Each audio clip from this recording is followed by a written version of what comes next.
Wanakoma kumwanya hao katika uwanja wa KMC Complex wakiwa wanafanya mazoezi ya mwisho, na Malale 50 unaweza kumuona maarufu zaidi kama K akiwa anaendelea kutoa maelekezo ya mwisho kwa vijana ambao wanapasha joto misuli kwa ajili ya maandalizi muhimu kuelekea kwenye mchezo dhidi ya wekundu wa Msimbazi Simba. Na kumbuka mechi inapigwa hapa katika uwanja wa KMC Complex, ikiwa ni michuano ya CRDB Federation Cup ambayo inaendelea, ni hatua ya robo finali kusaka nusu finali.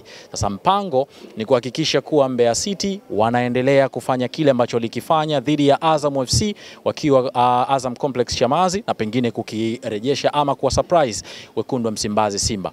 Kikosi kimekamilika, ni full mass nondo, unaweza kusema hivyo. Ukitazama utamuona mchezaji bora wa mwezi March Mwani Willy Tobias yupo sehemu pia ya kikosi, lakini unaweza kumuona Peter Samson Mwalianzi, nyota wa zamani wa kikosi hiki, lakini amewahi pia kucheza Kagera Sugar, ni miongoni mwa wachezaji wazoefu walioko katika kikosi cha Wanakoma kumwanya Mbeya City. Lakini pia namuona Mudathiri Saidi Abdullah, lakini mara nyingi pia namuona na wachezaji wengine wengi ambao wako hapa leo katika sehemu ya kikosi cha wachezaji ambao wana train kwa mazoezi ya mwisho.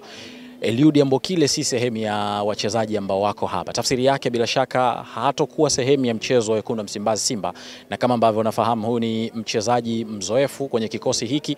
Amewahi pia kupita hapa Mbeya City na baadaye akaenda TP Mazembe huko, na ameendelea pia kuonyesha ubora wake kwa msimu huu kwenye NBC Championship. Hawa ni miongoni mwa timu ambazo zinafanya vizuri kwenye NBC Championship, wakiwa nafasi ya pili mpaka hivi sasa nyuma ya Mtibwa Sugar, na hapa wanajitahidi kuona namna ambavyo wanaweza kusaka nafasi ya kuelekea katika hatua ya nusu finali. Nini kitatokea? Shughuli tunaisubiria kesho, lakini tayari wekundu wa Msimbazi wameshafanya mazoezi hapa, na hawa ni Wanakoma kumwanya, na wenyewe pia wanafanya mazoezi ya mwisho kabisa kuelekea katika mchezo dhidi ya wekundu wa Msimbazi ule wa CRDB Federation Cup hatua ya robo finali.